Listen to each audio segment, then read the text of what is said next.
फुलंब्री तालुक्यातील पाल जिल्हा परिषद गटात काँग्रेस पक्षाने अधिकृत उमेदवार अश्विनी ज्ञानेश्वर जाधव यांच्या कार्यालयाचे तसेच प्रचाराचा शुभारंभ काँग्रेसचे प्रदेशाध्यक्ष हर्षवर्धन सपकाळ, खासदार डॉक्टर कल्याण काळे व सेवा दलाचे प्रदेश अध्यक्ष विलास अवताडे यांच्या उपस्थितीत पार पडला।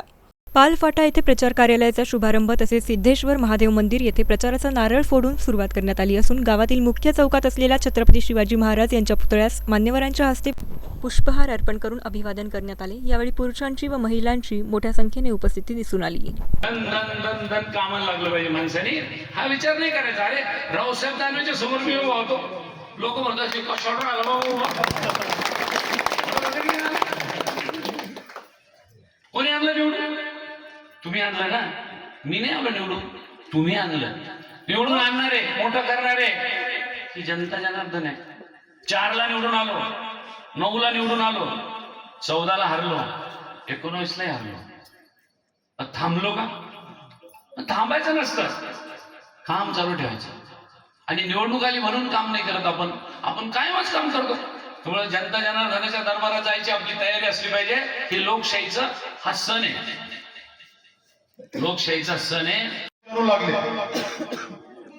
माझी त्यांना सूचना आहे, विनंती आहे की तत्काळ तुम्ही त्या पॉम्पलेट वरचे आमचे फोटो काढून टाका, नसतं आम्ही पोलीस कंप्लेंट करू।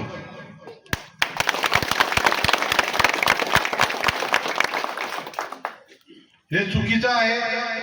उमेदवारी मिळेपर्यंत सगळ्यांची इच्छा असते, सर्वांचा अधिकार असतो, परंतु ज्या वेळेस सर्वानुमते उमेदवारी डिक्लेअर केल्या जाते आणि तुम्ही दुसऱ्या पक्षाची सिम्बॉल घेतला, तुम्हाला तुमचा अधिकार आहे, लोकशाही आहे, त्या मार्गाने तुम्ही जा, परंतु आमच्या फोटोचा दुरुपयोग करू नका, ही विनंती पण आणि सूचना पण आहे।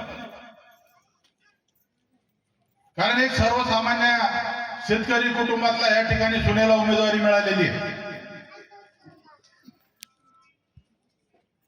काही कार्यकर्त्यांनाही माझी विनंती आहे, ठीक आहे, कालपर्यंत काय झालं नाही झालं, गैरसमज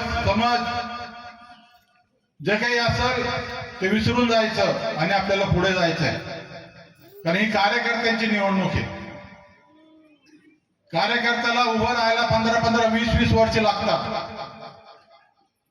त्याला घरदार सोडून, कामधंदे सोडून, पक्षाची जबाबदारी इमानीतपणे जो कार्यकर्ता पार पडतो त्याच्या पाठीमागे खंबीरपणे उभं राहण्याची जबाबदारी आपल्या सगळ्यांची आहे। शेवटच्या दिवशी माझ्यावर अशी परिस्थिती निर्माण झाली होती की मला काही देण्यासाठी, काही घेण्यासाठी तयारी दाखवत होते काही लोक, परंतु मी विकल्या गेलो नाही। तुम्ही विकू नका आणि या गरीब लेकराला तुम्ही साथ द्या। तसाच विश्वास तुम्ही सर्वजण आमच्यावरती दाखवा, नक्कीच आम्ही कुठं कमी पडणार नाही। माझी परिस्थिती नसताना मी बालपणापासून समाजसेवेचा उरात हाती घेतला आणि समाजसेवा करत असताना ही संधी आपल्याला चालून आलेली आहे।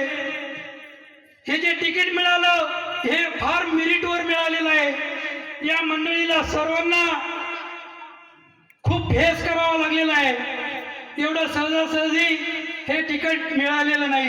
पण स्वतः उमेदवार आहात, मी उमेदवार म्हणून तुम्ही माझ्याकडे बघू नका, तुम्ही स्वतः उमेदवार आहात म्हणून प्रत्येक गावात या माता भगिनी साहेब, याच्यातली काही तरुण मंडळी सकाळी 8 वाजेपासून तर रात्रीच्या 11 वाजेपर्यंत लोकांच्या दारोदारी जाऊन मतदान मागताय।